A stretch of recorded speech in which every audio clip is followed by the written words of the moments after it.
prenons un rayon lumineux passant par le centre optique. Nous nous apercevons qu'il n'est pas dévié lorsqu'il émerge.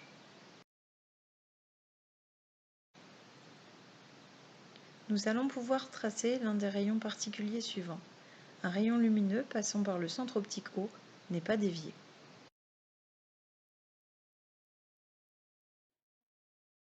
Prenons maintenant des faisceaux parallèles et plaçons une lentille mince convergente sur leur trajet. Les faisceaux vont émerger en convergeant en un même point, qui s'appelle le foyer image de la lentille mince convergente.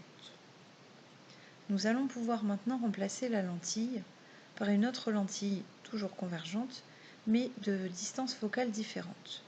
Les rayons convergent toujours lorsqu'ils émergent en un point toujours appelé foyer image de la lentille, mais cette fois-ci la distance entre le foyer image et le centre optique est différente, puisqu'on a une autre distance focale pour cette lentille.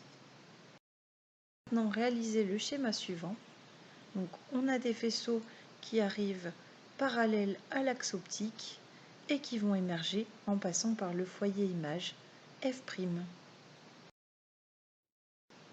Lors de l'expérience précédente, nous avons fait converger des rayons lumineux au foyer image d'une première lentille.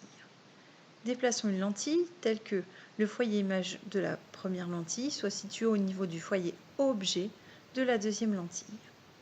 Nous remarquons que les rayons lumineux émergent parallèlement à l'axe optique. C'est ce que vous voyez tout à droite sur cet écran. Voici le dernier schéma que nous pouvons réaliser.